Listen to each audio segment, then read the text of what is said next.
When we first came to Yellow Springs in the late summer of 1952,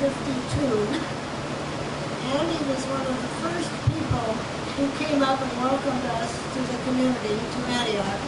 And I think he had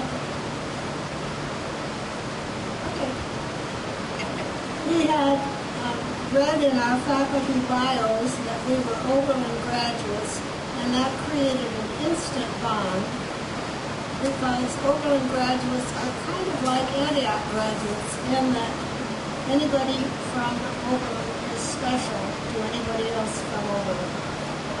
And when he learned that I had also studied at the Oberlin Conservatory, that made a special bond between Andy and me that lasted the whole time he was in Yellow Springs. He was a very special, I keep using that word, he was a special musician. He was the single finest, most complete musician I have ever known. When I say that, let me define what I mean by that. I have known many or maybe hundreds of musicians, and many of them have been outstanding in a particular field. Overwhelmingly wonderful organists, overwhelmingly wonderful choreographers, and so on. But Andy was the whole package. He was everything to do with music. He did it all, and he did it all well. It was an amazing thing to be around and watch him in action. The music just seemed to be in his pores. I remember, speaking of organists, I remember once when I went to the Presbyterian Church for choir practice, got there a little early. I should say at that time, this is the late 50s, the organist at the church, who was not Andy, was not the greatest. In fact, I would say she was barely adequate. I came into the building just a little early, and just as I was walking up to the choir loft, the organ suddenly started playing. It took only one or two notes before I thought, that's not our organist, that's Andy. He had a touch on the organ that was unmistakable. He played with authority and commitment and knowledge and musicality that was just unmistakable.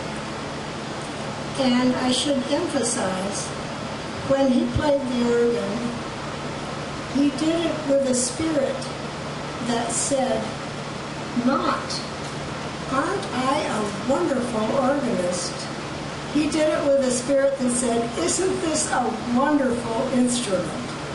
It was never about him. It was always about the music. That was something that was an inspiration to me.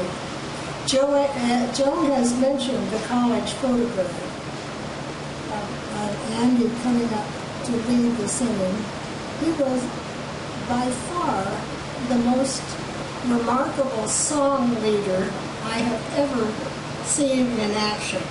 He had a way of starting a group off with that wonderful baritone. He would jump up, start down by the old mill stream, or row, row, row your boat, or way down on the Swanee, whatever it was he sang, everybody would feel better and would start singing. It was a wonderful gift, and one I have never known anybody else to duplicate. He was an amazing man in terms of his generous use of his music talents to almost anybody who asked him. And as many of you who knew him will remember, he really had a chronic overcommitment problem. He was double booked constantly because he found it almost impossible to say no when somebody asked him to do something. Either something music or something not music. But he had a generous spirit that said, yes, if I can help you, I will. And that caused problems sometimes because he had to be in two places at once. And even Andy could not be in two places at once. His generous spirit was one that manifested itself constantly in doing anything to further music that he could do in Yellow Springs as well as in the world, of course. One thing that always impressed me very much was I've known, as I said, hundreds of musicians. Many of them are very generous with their time if what they think is worth doing. Andy didn't make a judgment about whether it was worth doing. He thought everything was worth doing, and because I think what he wanted to do was to let everybody in on the secret that he had, which was music was the most wonderful and spiritual thing in the world. It was a privilege and a pleasure to call him my friend. Thank you.